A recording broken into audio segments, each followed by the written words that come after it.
Welcome you all to learning era. तो आज के वीडियो के अंदर हम बात करने वाले हैं K V S N V S J S N steno 2025 C P T के ऊपर। और आपको पता है कि हम यहाँ पर आप लोगों के साथ पूरी यहाँ पर जो सीरीज़ है उसको यहाँ पर चालू रख रहे हैं।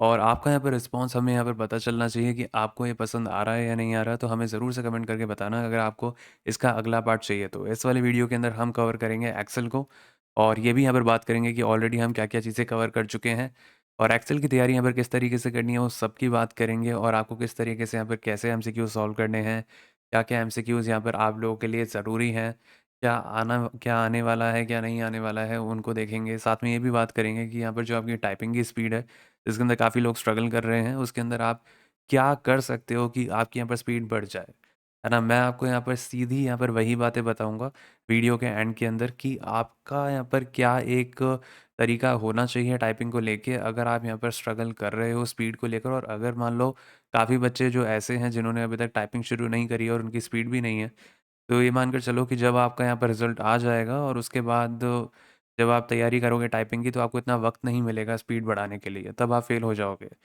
तो ये एक जनरल एक सिनेरियो देखा जाता है। अगर आपको विश्वास नहीं है तो आप खुद भी पूछ सकते हो, है ना? जो भी यहाँ पर टाइपिंग सीखते हैं वो पहले से ही सीखते हैं, उनको पहले से ही करनी पड़ती है, तभी वो आगे चल के पेपर के अंदर उसको क्लियर कर पाते हैं ओवरऑल। कोई भी पेपर होता है उसके अंदर आपको टाइपिंग की रिक्वायरमेंट होती है, इसलिए मैं बोलूँगा कि इसको यहाँ पर शुरू कर दो अगर अभी तक नहीं किया है तो। और उसकी भी बातें करेंगे कि किस तरीके से स्पीड बढ़ानी है। अगर आप स्टक हो यहाँ पर एक पर्टिकुलर स्पीड पे, तो कम से कम यहाँ पर 35 डब्ल्यूपीएम की स्पीड कैसे लेकर जाओगे। और मैं ये बोलूँगा कि कम से कम 40 डब्ल्यूपीएम की स्पीड आपके पास होनी चाहिए, ठीक है? जेएसओ वालों की बात कर रहा हूँ, तो उसके अंदर आपकी +5 स्पीड होगी, तभी आप वहाँ पर कुछ अच्छा कर पाओगे, तभी आपका यहाँ पर जो टाइपिंग होती है वो क्लियर हो पाती है, क्योंकि एग्ज़ाम के अंदर भी आप पैनिक करते हो। तो हर चीज़ की बात करने वाले हैं, है ना? और आज हम यहाँ पर एमएस एक्सेल को देखेंगे। अब ये वाली चीज़ मैं ऑलरेडी बहुत बार डिस्कस कर चुका हूँ, जिनको नहीं पता जो नए हैं वो जान लो कि यहाँ पर केवीएस सीपीटी के अंदर आपके यहाँ पर इस तरीके से सिलेबस दे रखा था: MS Word, Excel, Access, PowerPoint और इंटरनेट। यहाँ पर भी देख सकते हो MS Word, Excel, PowerPoint, Access और इंटरनेट।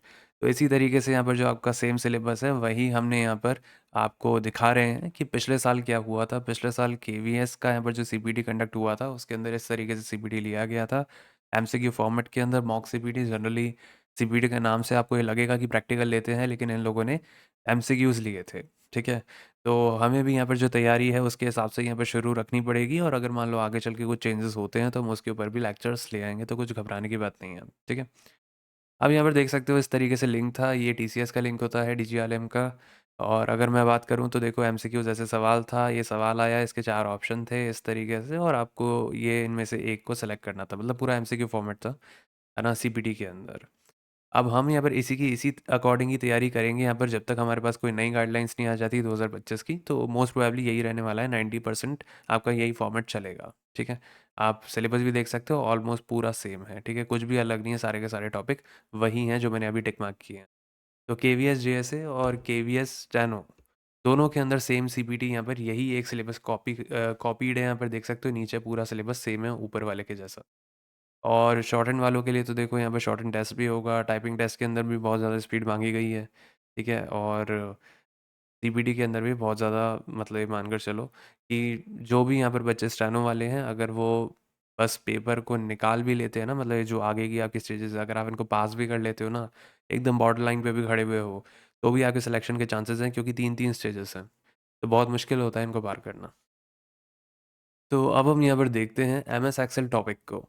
अब देखो एमएस एक्सेल आपका यहाँ पर जो एक टॉपिक है, इससे पहले हम यहाँ पर 2 टॉपिक्स को कवर कर चुके हैं। मैं उसकी भी बात करूँगा आगे चल के कि कौन से टॉपिक्स कवर हुए हैं और आपको यहाँ पर किन चीज़ों के ऊपर ध्यान देना है और कैसे तैयारी करनी है सीपीटी की। अगर आप अभी से नहीं करोगे, बाद में लोड पड़ेगा, ठीक है? बाद में आपको दिक्कत होगी। तैयारी आपको पहले से ही शुरू रखनी पड़ती है। जो भी यहाँ पर सिलेक्शन लेते हैं उनको पता होता है कि कब मुझे यहाँ पर पहले से ही शुरुआत रखनी है। अगर आप एकदम आखिरी में जाकर सोच कर चलोगे ना कि नहीं भाई मुझे तो अब मैं चालू करूँगा, अब मेरा यहाँ पर नाम आया है, अब मैं शुरुआत कर रहा हूँ, तो भाई फिर तो आपका पेपर निकल चुका। तो आपको इस बात का ध्यान रखना है कि आपको टाइपिंग भी पहले से करनी है और आपको सीपीटी की तैयारी भी अगर आप पहले से करो तो ज़्यादा बेहतर है। अब हम कुछ सवालों को देखते हैं सबसे पहले, और ये समझते हैं कि आपको किस तरीके से यहाँ पर अटेम्प्ट करने होते हैं एमसीक्यूज़। अगर यहाँ पर हम पहला सवाल देखें, एमएस एक्सेल को उठाया है, और आपने अभी पीछे देखा था कि एमएस एक्सेल भी यहाँ पर आपके कोर्स के अंदर आ रहा है। ठीक है, ये भी एक पूरा एक टॉपिक है अलग से। अब अगर हम यहाँ पर पहले सवाल को देखें तो लिखा हुआ है कि यहाँ पर कौन-सा ऐसा फ़ीचर है जिसने रिप्लेस किया था फ़ाइल मेन्यू को एमएस एक्सेल 2007 के अंदर। अब 2007 को हम इसलिए कवर कर रहे हैं क्योंकि आपका यहाँ पर जब भी कोई पेपर होता है ना, उसके अंदर वो लोग यहाँ पर 365 वर्ज़न जो कि अभी एक लेटेस्ट वर्ज़न है, उनसे नहीं पूछते हैं। वो पूछते हैं यहाँ पर पिछला यहाँ पर जो होता था माइक्रोसॉफ्ट का एमएस ऑफ़िस, उससे ही यहाँ पर सवाल उठकर आते हैं। तो आपको इस बात का ध्यान रखना पड़ेगा कि 2007 का यहाँ पर एक फ़ेमस वर्ज़न है, जनरली यहाँ पर जो सवाल आते हैं वो उसको देखते हुए ही आते हैं हर एग्ज़ाम में। अब यहाँ पर ये पूछा गया है कि कौन-सा यहाँ पर ऐसा फ़ीचर है, जिसने रिप्लेस किया था फ़ाइल मेन्यू मतलब फ़ाइल मेन्यू हट गया था और उसी जगह क्या आ गया था, उसकी जगह आ गया था ऑफ़िस बटन। अगर यहाँ पर आप प्रैक्टिस कर रहे हो तो मैं आपको यही सलाह दूँगा कि माइक्रोसॉफ्ट एक्सेल को अगर आप खोलोगे ना, तो आप सबसे पहले यही देखना कि कहाँ पे क्या-क्या चीज़ें लोकेटेड है।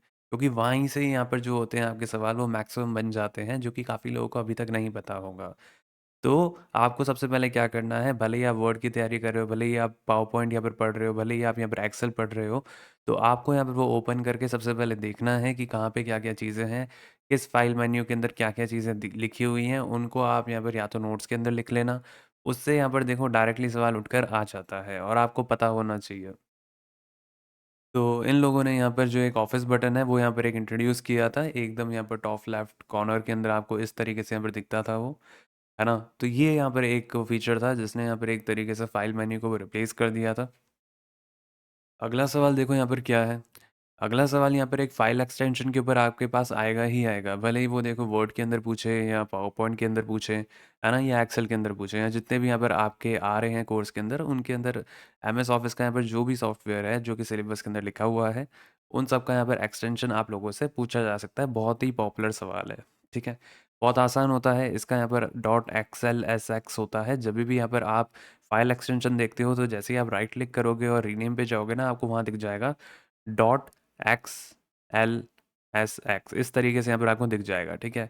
अगर मान लो आपकी कोई ऐसी फ़ाइल है जिसके अंदर आपने मैक्रोज़ को इनेबल कर दिया है, तो वो यहाँ पर वो जो होगी एक्सेल की फ़ाइल वो अपने आप यहाँ पर जो एक्सटेंशन ले लेगी, वो ले लेगी डॉट XLSM वो तब लेती है जब आप यहाँ पर मैक्रोज़ को इनेबल करते हो तो, ठीक है? अगर उसमें मैक्रोज़ आ चुके हैं, तो वो यहाँ पर क्या हो जाएगा, वो यहाँ पर बदल जाएगा इसका फ़ाइल एक्सटेंशन। तो जनरली यहाँ पर क्या होता है, जनरली होता है यहाँ पर डॉट XLSX। अब यहाँ पर अगला सवाल देखो क्या लिखा हुआ है कि कौन-सा बार होता है जो कि डिस्प्ले करता है, जो वर्कबुक एक्टिव है उसका यहाँ पर नाम, किस बार के ऊपर लिखा हुआ होता है? तो देखो एक सबसे ऊपर बार होता है जिसको हम बोलते हैं यहाँ पर टाइटल बार। उसको हम क्या बोलते हैं? उसको हम बोलते हैं टाइटल बार। तो उस टाइटल बार के ऊपर यहाँ पर आपको दिखता रहता है कि यहाँ पर क्या नाम है एक्टिव वर्कबुक का। तो ये वाली चीज़ आपको पता होनी चाहिए कि यहाँ पर इसका क्या सही जवाब हो जाएगा, इसका सही जवाब हो जाएगा टाइटल बार। अब अगला सवाल यहाँ पर आपके सामने है। हमने यहाँ पर इनको इसी तरीके से यहाँ पर सॉर्ट किया है जो कि यहाँ पर बहुत नॉर्मल सवाल है ना? जो जिनका लेवल इतना मुश्किल भी नहीं है, इतना आसान भी नहीं है। एक तरीके से ये कह सकते हो कि अगर आपको इसकी नॉलेज होगी, है ना? एक्सेल की, पावर पॉइंट की, वर्ड की, तभी आप यहाँ पर इनको अटेम्प्ट कर पाओगे। अब यहाँ पर ध्यान दो अगले सवाल के अंदर लिखा हुआ है कि where is the quick access toolbar located by default. अब देखो एक क्विक एक्सेस टूल बार क्या होता है ना जनरली यहाँ पर आप लोगों के सामने चीज़ें दी हुई होती हैं कि जैसे अंडू कर सकते हो, सेव कर सकते हो, ठीक है? या ये कह सकते हो कि रीडू कर सकते हो। इस तरीके की यहाँ पर जो क्विक एक्सेस जो होता है ना जो कि आप सीधा यहाँ पर ऊपर क्लिक कर कर आप उसको परफ़ॉर्म कर सकते हो, ठीक है? तो वो यहाँ पर आपको ऊपर दिया हुआ होता है। वो कहाँ पर दिया हुआ होता है? जैसे आपका यहाँ पर ऑफ़िस बटन होता है ना, उसके राइट हैंड साइड पर। जैसे आपका ये ऑफ़िस बटन है ना ऊपर? तो ये इसके यहाँ पर राइट हैंड साइड पर आपको ये देखने को मिलते हैं, ठीक है? इस तरीके से यहाँ पर कुछ स्ट्रक्चर होता है जो कि आपको थोड़ा ध्यान देना पड़ेगा। जैसे ही आप यहाँ पर खोलोगे एक्सेल, पावर पॉइंट, वर्ड तो आपको वो ओपन कर कर 2007 का वर्ज़न आपको यही सभी देखना है। मैं आपको यही रिकमेंड करूँगा, उससे आपके काफ़ी सवाल बन जाएँगे वहाँ पे। जो आपके यहाँ पर मेजर डाउट्स होंगे कि यार इसके अंदर क्या होता था, इस टैब के अंदर क्या-क्या है, वो सब आपके यहाँ पे फिंगर टिप्स पे आ जाएँगे। तो वो इम्पोर्टेंट है आपके लिए जानना। अब अगला सवाल यहाँ पर देख सकते हो, एक इस तरीके से भी सवाल यहाँ पर पूछे जाते हैं आप लोगों से। अगर मैं यहाँ पर बात करूँ जैसे वर्कशीट्स के कलेक्शन को क्या कहते हैं? जैसे यहाँ पर आप एक्सेल के अंदर यहाँ पर आते हो ना, वहाँ पर देखो नीचे यहाँ पर इस तरीके से यहाँ दी हुई होती है यहाँ पर शीट्स, यहाँ पर लिखा हुआ होता है शीट 1 और उस शीट के अंदर आप काम कर रहे होते हो, ठीक है? मान लो वो शीट है वो पूरी यहाँ पर आपके सामने होती है, इसके अंदर आप काम कर रहे होते हो, फिर यहाँ पर दूसरी शीट इस तरीके से, इस तरीके से, इस तरीके से ऐसे चलती है, ठीक है? तो अगर यहाँ पर हम बोलें इन सारी वर्कशीट्स का यहाँ पर जो कलेक्शन होता है उसको हम क्या बोलते हैं? उसको हम बोलते हैं वर्कबुक। उसको हम क्या बोलते हैं? वर्कबुक। और ये बहुत ही बेसिक सा सवाल है, रिपीट होता रहता है ना? हर एग्ज़ाम में होता है, इसलिए इम्पोर्टेंट है। अब यहाँ पर देखो अगला सवाल क्या है? अगला सवाल है what is the shortcut to insert a new worksheet. अगर आपको एक वर्कशीट इंसर्ट करनी है, जैसे ये शीट 1 है, ठीक है? अब मान लो आपको यहाँ पर शीट 4 इंसर्ट करनी है, ठीक है? शीट 4 यहाँ पर हो चुकी है, 2-3 यहाँ पर आ चुकी हैं, ठीक है? तो अब आपको यहाँ पर ये इंसर्ट करनी है शीट 4, तो आप कैसे करोगे? तो आप यहाँ पर या तो 2 कमांड से कर सकते हो, या तो आप इसको शिफ्ट प्लस F11 दबाओगे तो भी यहाँ पर एक नई जो होती है शीट वो यहाँ पर इंसर्ट हो जाएगी। किससे होगी? शिफ्ट प्लस F11 से, ठीक है? नहीं तो आप यहाँ पर एक और चीज़ परफॉर्म कर सकते हो, जो कि आप देख सकते हो ऑप्शन सी। ऑप्शन सी क्या दे रखा है? ऑप्शन सी दे रखा है यहाँ पर alt plus shift plus F1, ठीक है? अगर आपने ये भी दबा दिया ना, तो भी ये मान कर चलो कि आपकी यहाँ पर जो नई शीट है वो ऐड हो जाती है। तो आपके पास यहाँ पर ये 2 है ना, ये दोनों के दोनों इसके सही जवाब हैं, इसलिए यहाँ पर जो करेक्ट ऑप्शन हो जाएगा वो हो जाएगा यहाँ पर option number D. Option number D के अंदर दिया हुआ है बोथ ए एंड सी। वो यहाँ पर थोड़ा स्क्रीन के ऊपर दिख नहीं रहा है, लेकिन जो इसका सही जवाब है वो हो जाएगा डी, क्योंकि ये दोनों के दोनों सही हैं। ए भी सही है और सी भी सही है, ठीक है? तो आप यहाँ पर देख सकते हो कि ये दोनों होते हैं। अगर आपको कोई भी यहाँ पर शॉर्टकट की के थ्रू आपको शीट इंसर्ट करनी होती है एम एक्सेल के अंदर। अब अगले सवालों को देखो हमने यहाँ पर किस तरीके से अरेंज किया है। जैसे यहाँ पर आपके सामने हैं, ये सारे के सारे यहाँ पर इंपॉर्टेंट सवाल हैं जो कि हमने बहुत सोच के डाले हैं, ठीक है? इसके ऊपर काफ़ी मेहनत लगती है, इसलिए मैं बोलता हूँ कि चैनल को सब्सक्राइब कर लो, क्योंकि आपको इसी तरीके का ही यहाँ पर कंटेंट और मिलेगा, है ना? पूरा यहाँ पर हम सोच रहे हैं कि सीपीटी को निकाल दें आपके लिए, है ना? आपको कहीं पर भी कोई दिक्कत नहीं आए। तो चैनल को यहाँ पर जितना सब्सक्राइब करोगे ना, उतना ही हमें यहाँ पर समझ आएगा कि आपको कंटेंट पसंद आ रहा है, ठीक है? सब्सक्राइब करोगे, लाइक करोगे, कमेंट करके बताओगे तो हमें पता चलेगा, ठीक है? क्योंकि ये सारा कंटेंट बनाना आसान काम नहीं है, ठीक है? इनको मेहनत लगती है, पूरा यहाँ पर करते हैं, फिर उसके बाद इनकी चेकिंग होती है, फिर उसके बाद देखा जाता है कि यहाँ पर ये वाला सवाल टफ़ है, ये आसान है, ठीक है? तो उस हिसाब से हम उनको सॉर्ट करते हैं ऊपर से नीचे तक। तो काफ़ी मेहनत लगती है, काफ़ी घंटे चले जाते हैं हमारे, कम से कम ये मानकर चलो 6-7 घंटे चले जाते हैं। इसलिए अगर अभी तक आप चैनल के साथ नहीं जुड़े हो, तो चैनल को सब्सक्राइब कर लेना, ताकि हम यहाँ पर और ऐसे वीडियोज़ ला सकें।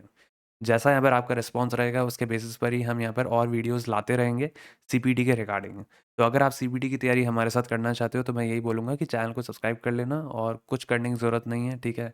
और बस टेलीग्राम पे जुड़ जाना, ताकि आपको यहाँ पर कोई भी अपडेट मिस ना हो जाए, ठीक है? अब यहाँ पर देखो अगले सवाल के अंदर क्या दिया हुआ है कि यहाँ पर जो वर्कशीट है उसको आप रीनेम कैसे करोगे?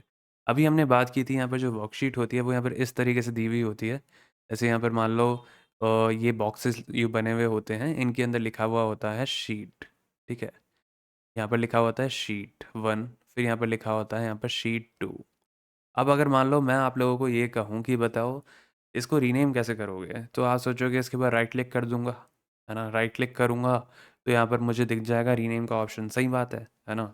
आप अगर यहाँ पर राइट क्लिक करोगे और तो आपको यहाँ पर शीट टैब के अंदर आपको दिख जाएगा रीनेम का ऑप्शन, ये भी सही होता है, ठीक है? अब अगर मान लो मैं आपको ये कहूँ कि अगर आप इसके ऊपर डबल टैप भी करोगे ना, लेफ़्ट क्लिक भी करोगे ना 2 बार, तो भी आपको यहाँ पर ये रीनेम का ऑप्शन मिल जाता है। तो अगर हम यहाँ पर देखें तो ये वाला ऑप्शन भी यहाँ पर सही हो जाता है कि डबल क्लिक करोगे शीट टैब के ऊपर, तो भी आप इसको रीनेम कर सकते हो, ये भी सही है। तो अगर मान लो आपको ये दोनों चीज़ें समझ आ रही हैं कि भाई देखो दोनों ही सही हैं, अगर आपको आइडिया लग चुका है, ठीक है? तो आप यहाँ पर सारे ऑप्शन देख लो। आप देख लो यहाँ पर एक के अंदर ऑल ऑफ द अबव भी लिखा है।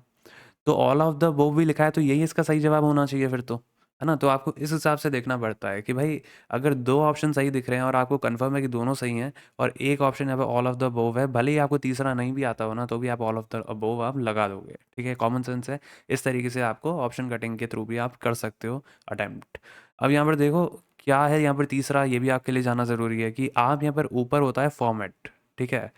जैसे होम टैब है, होम टैब के अंदर एक ऑप्शन होता है फॉर्मेट। अगर आप फॉर्मेट के अंदर जाओगे, वहाँ पर आप रीनेम कर सकते हो शीट को, वहाँ पर ये ऑप्शन भी आता है। तो सबसे पहले आपको कहाँ जाना पड़ता है? आपको जाना पड़ता है होम टैब के ऊपर। होम टैब के ऊपर जाने के बाद आप यहाँ पर फिर फॉर्मेट चुनते हो, फॉर्मेट आपको दिख जाता है, फिर आपको यहाँ पर रीनेम शीट आप यहाँ से भी कर सकते हो। तो ये तीनों के तीनों यहाँ पर सही जवाब अगर हो जाते हैं, तो इसका एक्चुअल सही जवाब क्या होगा? Option number D. एग्ज़ाम के अंदर एक ही ऑप्शन के ऊपर लगाना, मैं आपको दिखाने के लिए यहाँ पर तीनों पे कर रहा हूँ। ऐसा मत कर देना कि भाई तीनों ही लगा रहे हो या कुछ ऐसा कर रहे हो, ठीक है? ऐसा मत करना। बस ये देख लेना कि यहाँ पर आपको एक ही चुनना है, उस हिसाब से आपको करना है, ठीक है? अब अगला देखो यहाँ पर क्या दिया हुआ है सवाल। अगले सवाल के अंदर आपका लिखा हुआ है what is the maximum number of rows in an Excel 2007 worksheet. अब यहाँ पर मैक्सिमम नंबर ऑफ रोज कितनी होती हैं?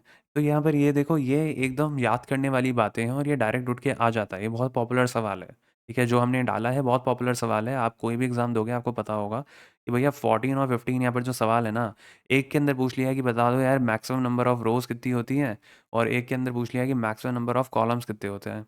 तो आपको ये दोनों पता होने चाहिए कि भाई रोज़ होती है मैक्सिमम यहाँ पर लगभग 1048576, है ना? इतनी होती हैं आपकी ओवरऑल रोज़। और अगर मैं यहाँ पर कहूँ ओवरऑल मैक्सिमम कॉलम्स कितने होते हैं, तो वो होते हैं यहाँ पर 16,384। तो ये दोनों की दोनों चीज़ें आपको ऑन फिंगर टिप्स पता होनी चाहिए, इनको याद कर लो, ठीक है? अगर आप यहाँ पर खुद भी एक्सेल खोलोगे, काम करोगे, आपको दिखेगा, लेकिन अगर मैं बोलूँ इसको याद करना इज़ अ बेटर ऑप्शन, क्योंकि ये हमेशा उठ कर आता है। अब देखो और कौन से यहाँ पर जो सवाल हैं वो हमने यहाँ पर आप लोगों के लिए बनाए हैं। आपके सामने यहाँ पर देखो एक सवाल है, which key is used to edit the contents of an active cell. अगर आपको यहाँ पर एक एक्टिव सेल के अंदर अगर आपको एक कंटेंट को एडिट करना है, ठीक है, तो आप कैसे करोगे? तो आप उस सेल के ऊपर क्लिक करोगे और आप F2 दबा दोगे ना, तो ये मान कर चलो कि वो एडिटिंग चालू हो जाएगी। तो यहाँ पर आपको क्या दबाना पड़ता है? आपको दबाना पड़ता है F2। अगर आपको कोई भी सेल के ऊपर अगर आपने क्लिक कर रखा है, अगर आपको उसको एडिट करना है, उसके अंदर क्या लिखा हुआ है, तो आप क्या दबाते हो? F2। अब यहाँ पर देखो अगला सवाल क्या है? अगला सवाल है to complete data entry and move to the cell below press. अब ये जो दो सवाल है ना आपके सामने, 26 और 27, ये बहुत ईजी हैं। बहुत ईजी है, आपको पढ़ने में ऐसा लगेगा, लेकिन जब आप एक्सेल खोलोगे और अगर आप इसको खुद प्रैक्टिकली करने लगोगे ना, आपको ये बहुत आसान लगेगा। अब मैं ऐसा क्यों कह रहा हूँ?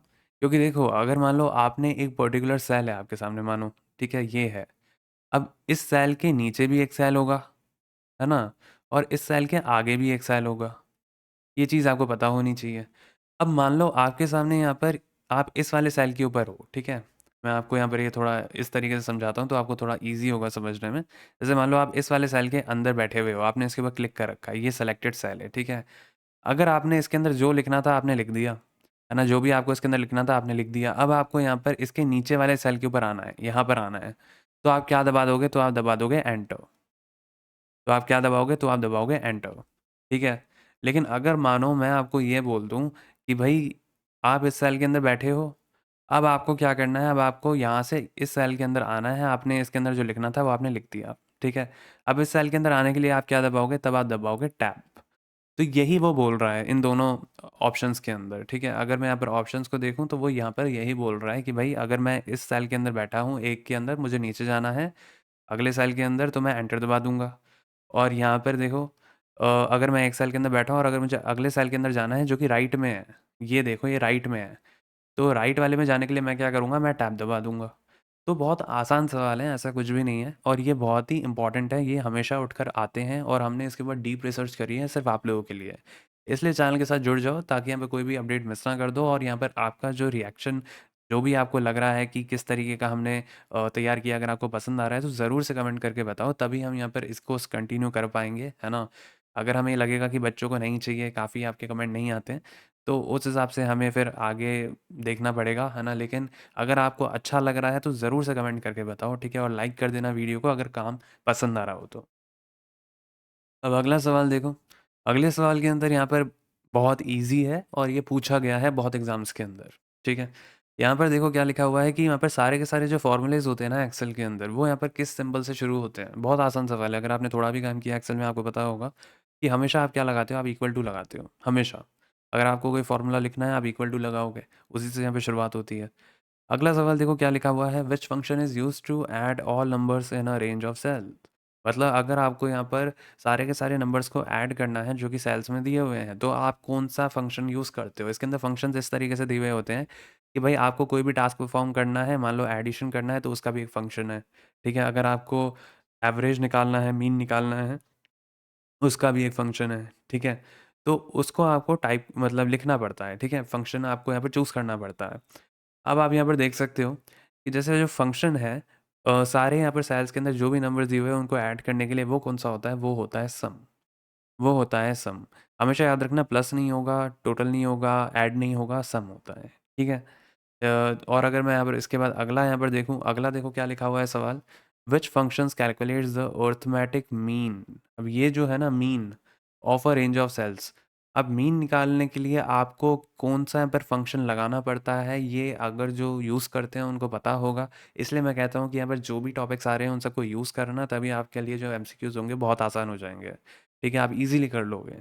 तो उसके लिए आपको क्या करना पड़ेगा, आपको उसको यूज़ करना पड़ेगा एम एस एक्सेल को। यहाँ पर देखो मीन है एक ऑप्शन में, एक में दिया हुआ है मीडियन, एक में दिया हुआ है एवरेज, एक में दिया हुआ है मिड। तो इसका जो सही जवाब होगा वो होगा एवरेज, क्योंकि एवरेज फंक्शन से ही हम यहाँ पर अर्थमेटिक मीन निकाल पाते हैं। यहाँ पर फंक्शन पूछा है इन दोनों के अंदर, इसमें भी देखो फंक्शन पूछा है और इसके अंदर भी देखो फंक्शन पूछा है।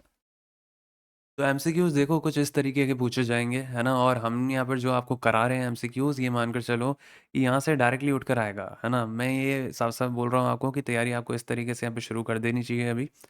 और अभी मैं यहाँ पर आपको बताऊँगा कि आपको यहाँ पर सारे के सारे सवाल कैसे अटेम्प्ट करने हैं, उसकी भी बात करूँगा।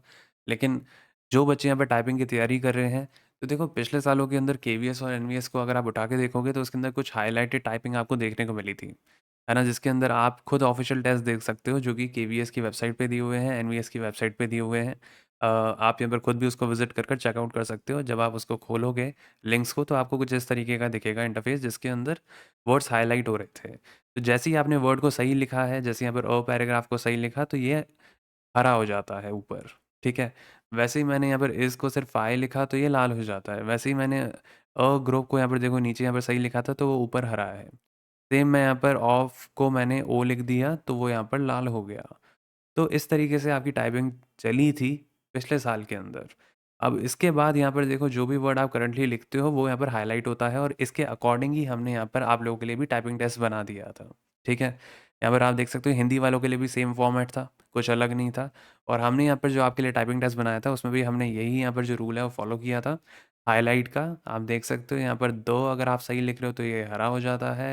यहाँ पर हैबिट आपने यहाँ पर लाल दिख रहा है तो ज़रूर मैंने यहाँ पर हैबिट को गलत लिखा होगा, एच ए बी ही लिखा है ना। वैसे ही यहाँ पर ऑफ रीडिंग मैंने सही लिखा है तो ये हरा हो गया, ऑफ रीडिंग दोनों के दोनों। वैसे ही यहाँ पर आप देख सकते हो स्टैटिंग यहाँ पर ऊपर लाल दिख रहा है तो यहाँ पर मैंने सिर्फ स्टडी ही लिख रखा है इस वजह से। और यहाँ पर इज़ यहाँ पर देखो सही है तो यहाँ पर ये हरा दिख रहा है आपको। और जो भी यहाँ पर करंट वर्ड है वो यहाँ पर हाईलाइट हो रहा है, तो इस फीचर को हमने यहाँ पर ऐड ऑन कर दिया था। ये बहुत इंपॉर्टेंट है आप लोगों के लिए, है ना। और मैं ये बोलूँगा कि देखो इसके साथ तो आपको प्रैक्टिस करनी ही है, लेकिन 2025 की अभी तक इन लोगों ने जो गाइडलाइन नहीं दी है ना, तो मैं बोलूँगा 80% प्रैक्टिस इसके ऊपर करना, क्योंकि पिछले सालों के अंदर ये फीचर दिखा था आपको। ठीक है, हाईलाइट हो रहे थे शब्द, लेकिन इस बार की गाइडलाइन अलग हो सकती है क्योंकि केवीएस एनवीएस क्या है साथ में हो रहा है। तो आपको 20% प्रैक्टिस आपको विदाउट हाईलाइट भी करनी है। आप इसको ऑन ऑफ भी कर सकते हो, यहाँ से आप देख सकते हो हाईलाइट का ऑन ऑफ का भी ऑप्शन है आपके पास। तो 20% टाइम्स आपको प्रैक्टिस विदाउट हाईलाइट भी करनी है और आपको 80% टाइम आपको विथ हाईलाइट भी करनी है, ठीक है। अब यहाँ पर देख सकते हो जो टाइम मोड और वर्ड मोड है ना, वो आपको यहाँ पर फीचर मिलता है। इसके अंदर आप टाइम डिसाइड कर सकते हो कितने टाइम का आपको टेस्ट देना है, प्रैक्टिस के अकॉर्डिंग कर सकते हो, ठीक है। बिगनर हो तो कम भी रख सकते हो शुरू में। और वर्ड मोड यहाँ पर सेलेक्ट कर सकते हो कि आपको यहाँ पर कितने वर्ड्स आपको टाइप करने हैं, आपकी कितनी इच्छा है उस टाइम पे। बैक स्पेस को ऑन ऑफ कर सकते हो, यहाँ पे एग्जाम मोड के अंदर जा सकते हो, फुल स्क्रीन हो जाता है। यहाँ पर लाइव स्पीड देख सकते हो खुद की क्लिक करके, यहाँ पे फॉन्ट को जूम आउट जूम इन कर सकते हो। और मान लो ये तो स्क्रीन टू स्क्रीन टाइपिंग है, स्क्रीन के ऊपर पैसेज दिख रहा है, यहाँ पर आपने टाइप कर दिया, ठीक है। लेकिन अगर मान लो आप डी ट्रिपल एस भी ऐसा कोई एग्ज़ाम देते हो जिसके अंदर पेपर टू स्क्रीन टाइपिंग होती है, तो आप इस पीडीएफ को डाउनलोड करके इसका प्रिंट भी निकाल सकते हो इन पैसेजेस का, और उसके बाद भी आप इसको पूरा टाइप कर सकते हो, ठीक है। तो आपको वहाँ पर भी कोई दिक्कत नहीं आएगी, ये सब भी आप कर सकते हो। और अगर मान लो आपको सामने ये वाला पैसेज दिख रहा हो तो आप इसको हाइड भी कर सकते हो, तो पेपर को देखते हुए आप यहाँ पर टाइप करोगे तो उस हिसाब से भी यहाँ पर आपकी जो गलतियाँ हैं वो आपको पता चलती हैं। आप देख सकते हो हिंदी वालों के लिए भी तीनों फ़ॉन्ट अवेलेबल है, मंगलम स्क्रिप्ट, कुतिदेव, गेल। तो आप तीनों के ऊपर प्रैक्टिस कर सकते हो, है ना। और अगर आपको यहाँ पे कोई भी क्वेरी हो तो आप हमसे पूछ सकते हो, कमेंट सेक्शन में हमारा व्हाट्सअप नंबर गिवन है। और अगर मैं इसके बाद बात करूँ, तो अभी आपने यहाँ पर जो एमसीक्यूज़ देखे थे, आप यहाँ पर इनको किस तरीके से अटेम्प्ट कर सकते हो मैं वो भी बताऊँगा। और आप देख सकते हो कि हमने इसकी आंसर की भी यहाँ पर तैयार कर दी है, सारे के सारे एमसीक्यूज़ की। एमएस एक्सेल के अंदर सीपीटी के अंदर टॉप 100 एमसीक्यूज़ हमने तैयार कर दिए हैं। बाद में हम यहाँ पर और भी लाएँगे। मैं ये भी बता देता हूँ हमने यहाँ पर अभी तक कौन से टॉपिक्स कवर कर दिए हैं जिनके हम एमसीक्यूज़ ला चुके हैं आपके लिए, जो आपको प्रैक्टिस करने हैं। तो देखो जो एमसीक्यूज़ हैं वो हम यहाँ पर आप लोगों के लिए ला चुके हैं। ऑलमोस्ट ये मानकर चलो 3 टॉपिक्स के ऊपर आज का मिला के, एक हो गया आपका एमएस पावर पॉइंट, ठीक है, एक हो गया आपका एमएस वर्ड, एक हो गया आपका आज एमएस एक्सेल, ठीक है। तो यहाँ पर ये जो 3 है, हमने इन तीनों के ऊपर टॉप 100 एमसीक्यूज़ हम ला चुके हैं। अगर आपको नहीं पता, अगर आप नहीं जुड़े हुए चैनल के साथ, सब्सक्राइब नहीं किया है, तो आप ऐसे ही अपडेट्स को मिस कर दोगे, ठीक है? और आप रेस के अंदर पीछे हो जाओगे। इसलिए मैं बोलता हूँ कि यहाँ पर टाइपिंग की तैयारी आपको पहले से करनी है, इसकी भी करो पहले से तो अच्छा रहेगा, है ना? टाइम आपको इतना ज़्यादा नहीं देंगे वो लोग और आपको यहाँ पर पूरी तरीके से प्रिपेयर रहना है, ठीक है? तो तैयारी यहाँ पे शुरू कर दो हमारे साथ। पावर पॉइंट, वर्ड और एक्सेल की यहाँ पर हम पीडीएफ शेयर कर चुके हैं। इस पीडीएफ को आपको एक्सेस कैसे करना है, टेलीग्राम चैनल के साथ आप जुड़ सकते हो। डिस्क्रिप्शन में हमारा लिंक दिया हुआ है टेलीग्राम का। नहीं तो टेलीग्राम ऐप ओपन करोगे, वहाँ पर अगर लर्निंग एरा लिख दोगे ना, तो भी आप वहाँ पर ज्वाइन करके आप ये जो पीडीएफ्स हैं तीनों की तीनों, आप इनको अवेल कर सकते हो। और हमें ज़रूर से कमेंट करके बताना कि आप इस सीरीज़ को कंटिन्यू रखना चाहते हो या नहीं रखना चाहते। आपके रिस्पॉन्स के बाद ही हमें समझ आएगा कि हमें इसको कंटिन्यू रखना है। अगर आपको ये पसंद आ रहा है तो ही हम इसको कंटिन्यू रखेंगे, ठीक है? हम पूरा यहाँ पर सीपीटी का इसको कवर कराने के लिए यहाँ पर सोच रहे थे, है ना? तो आप यहाँ पर ज़रूर से कमेंट करके बताना।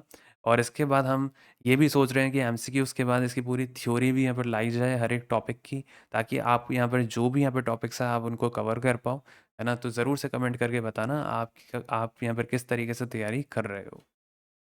बाकी देखो काफ़ी बच्चे होंगे जो कि अभी टाइपिंग के अंदर स्टक होंगे, ठीक है? जो कि ये सोच रहे हैं कि उनकी यहाँ पर जो स्पीड है वो 35 से 40 डब्ल्यूपीएम वो कैसे अचीव करें। तो देखो जेएसए वालों के लिए तो फिर भी यहाँ पर समझ आता है कि 35 डब्ल्यूपीएम चाहिए इंग्लिश के अंदर, है ना? लेकिन जो स्टेनो वाले हैं उनके अंदर एक नया नोटिस आया था, मैंने आपको बताया भी था, जो कनेक्टेड हैं, सब्सक्राइब कर चुके हैं, उनको पता है कि भाई 40 डब्ल्यूपीएम की स्पीड तो ग्रेड 2 के लिए मांगी गई है और 45 की स्पीड मांगी गई है ग्रेड 1 के लिए, ठीक है? मैंने डिस्कस किया था नए नोटिस के अकॉर्डिंग, ये चीज़ आपकी पता चली है स्टेनो में। अब ये चीज़ आप देखो कि इसको आप यहाँ पर किस तरीके से बढ़ा सकते हो, यहाँ तक पहुँच सकते हो। अब देखो, मैं आपको एक बात बोलूँगा, कभी भी यहाँ पर आप टाइपिंग की शुरुआत कर रहे हो ना, आपको इस बात का ध्यान रखना है कि आपके जो फिंगर्स हैं वो सही प्लेस्ड हों कीबोर्ड के ऊपर। आपके यहाँ पर जो रेस्टिंग फिंगर्स है ना, वो हमेशा 4 फिंगर्स ए-एस-डी-एफ के ऊपर होनी चाहिए, लेफ्ट वाली, राइट वाली यहाँ पर जनरली जे-के-एल के ऊपर रखते हैं लोग, है ना? कुछ लोग थोड़ा डिफरेंट भी रखते हैं, कोई बात नहीं, है ना? लेकिन मैक्सिमम फिंगर्स का आप यूज़ करोगे कीबोर्ड के ऊपर तो आप ये मानकर चलो कि आपकी स्पीड बढ़ेगी और जल्दी बढ़ेगी। और आपको यहाँ पर और क्या-क्या करना चाहिए स्पीड बढ़ाने के लिए, मैं आपको यहाँ पर सीधा यहाँ पर बता रहा हूँ कि क्या करते हैं, है ना? अभी आपको नहीं समझ आएगा, जब आप इसको फ़ॉलो करोगे ना आपको समझ आएगा कि आपने बहुत जल्दी स्पीड को गेन कर लिया। हमने भी यहाँ पर जो अपनी स्पीड बनाई है, मेरी ऑलमोस्ट यहाँ पर 65 से 70 डब्ल्यूपीएम है, ठीक है?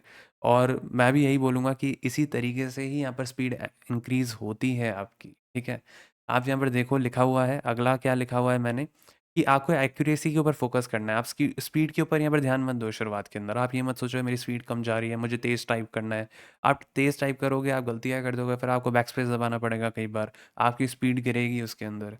ठीक है, तो मैं ये बोलूँगा कि आपको अगर स्पीड बढ़ानी है ना, तो आपको एक्यूरेसी के ऊपर फ़ोकस करना है। आपको ये देखना है कि आप सही टाइप कर रहे हो और आप यहाँ पर ऑलमोस्ट सारी फिंगर्स का इस्तेमाल कर रहे हो, उनको ट्रेन कर रहे हो, ठीक है? ऐसा नहीं कि आप यहाँ पर कुछ 2 या 3 फिंगर से ही आप पूरी टाइपिंग कर रहे हो, सिर्फ़ 2 से ही कर रहे हो, है ना?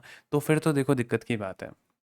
अब देखो अगला यहाँ पर क्या है कि मैं ये बोलूँगा जब आप टाइप कर रहे हो ना, कोशिश करो कि कीबोर्ड की तरफ कम देखो। मैं ऐसा क्यों बोलता हूँ? क्योंकि मान लो स्क्रीन टू स्क्रीन टाइपिंग भी है अगर, तो स्क्रीन के ऊपर देखोगे आगे, तो वहाँ पर नीचे जो आपको दिख रहा है आप क्या टाइप कर रहे हो, वो भी आपको दिखना चाहिए। बार-बार अगर चेहरे को ऊपर-नीचे करोगे, तो स्पीड डाउन जाती है। इसलिए आपको यहाँ पर प्रैक्टिस जो करनी है, वो इस पे करनी है कि भई आप सीधा-सा है कि आप जो कीबोर्ड है उसको या तो कवर कर लो, है ना? देखो मत नीचे, और नहीं तो उसके ऊपर कपड़ा रख दो अपने हाथों के ऊपर, ठीक है? या कीबोर्ड के ऊपर ऐसे रख दो कि भई आपको भी दिक्कत ना हो और आप यहाँ पर आराम से टाइप करते रहो, आपको नीचे नहीं देखना है, ठीक है? कोशिश करो कि ये अचीव कर पाओ, है ना? उससे ही आपकी यहाँ पर जो स्पीड है वो बढ़ती है। अब अगला यहाँ पर जो चीज़ है वो यहाँ पर मैं ये बोलूँगा जो काफ़ी लोगों को नहीं पता, हम यहाँ पर जब करते हैं ना टाइपिंग, उसके लिए हमें मसल मेमोरी की ज़रूरत होती है, ठीक है? आपके यहाँ पर जो हाथ होते हैं, उनको पता होना चाहिए कि भाई कहाँ पे कौन-सा की है। तो ऐसा नहीं होता है कि मान लो आप 1 हफ़्ते के अंदर 1 बार प्रैक्टिस कर रहे हो 2 घंटे के लिए और आपने बाकी के दिन आपने किया ही नहीं है। ये करोगे तो बिल्कुल स्पीड नहीं बढ़ेगी। आपको स्पीड बढ़ाने के लिए क्या करना पड़ता है, आपको डेली कंसिस्टेंट रहना पड़ता है। डेली भले ही आप 15 मिनट ही टाइपिंग करो, ठीक है? मैं खैर इतना कम तो नहीं करना है ना? लेकिन मैं एग्ज़ाम्पल दे रहा हूँ कि मान लो आप डेली अगर आप टाइपिंग कर रहे हो ना, तो भाई भले ही आप कम देर करो, भले ही आप 1 घंटा कर रहे हो, लेकिन ये मानकर चलो आपको डेली करनी है, तो डेली करोगे तो आपके हाथ क्या होते हैं ना, उनको पता चलता है, आपकी मसल मेमोरी को पता चलता है। लेकिन अगर आपने एक दिन ही किया है पूरे 1 हफ्ते के अंदर और 7 घंटे कर लिया ना, तो भी वो इतना फ़ायदेमंद नहीं है। तो भी उतना फ़ायदेमंद नहीं है। आपको यहाँ पर डेली करना पड़ेगा, भले ही ड्यूरेशन कम हो। तो आपको ये वाली चीज़ का ध्यान रखना पड़ेगा, ये बहुत लोग गलतियाँ करते हैं जिनको नहीं पता। तो मैं आपको बता रहा हूँ कि इस तरीके से आपको लेकर चलना पड़ेगा आपकी टाइपिंग प्रैक्टिस को। आज के लिए यहाँ पर इतना ही, और उम्मीद करता हूँ कि आपको ये वाला वीडियो अच्छा लगा होगा, और ज़रूर से कमेंट करके बताना अगर आप इसी तरीके के और वीडियोस चाहते हो, ताकि हम ये सीरीज़ को कंटिन्यू रख सकें। ठीक है? आपके रिस्पॉन्स के ऊपर पता चलेगा हमें। तो ज़्यादा से ज़्यादा बच्चे यहाँ पर कमेंट करके बताना कि वो तैयारी कर रहे हैं साथ में, और उनको कैसा लग रहा है। और आप यहाँ पर इसी तरीके से और अपडेट यहाँ पर पाने के लिए चैनल को सब्सक्राइब कर लेना, ताकि कोई भी अपडेट मिस ना हो जाए। और अगर आप हमें सपोर्ट करना चाहते हो तो कर सकते हो इस वीडियो को लाइक करके और हाइप का बटन दबा के। और आपकी अगर कोई भी क्वेरी हो तो पूछ लेना, कमेंट सेक्शन यहाँ पर आपके लिए ओपन है। और जो हमारा व्हाट्सएप नंबर है वो भी गिवन है, तो आपको यहाँ पर कोई भी क्वेरी हो तो आप वहाँ पर भी पूछ सकते हो। हमें जैसे ही वक्त मिलता है हम उसको देखते हैं, है ना। इवन तो यहाँ पर थोड़ा टाइम भी लग जाता है कई बार, लेकिन मैं ये बोलूँगा कि आप यहाँ पर अपना जो मैसेज है वो यहाँ पर ड्रॉप कर सकते हो, आपकी जो भी क्वेरी हो। और मिलते हैं यहाँ पर अगले वीडियो के अंदर, और तब तक यहाँ पर अच्छी तरीके से यहाँ पर जो तैयारी है वो करते रहना, और प्रिपेयर वेल।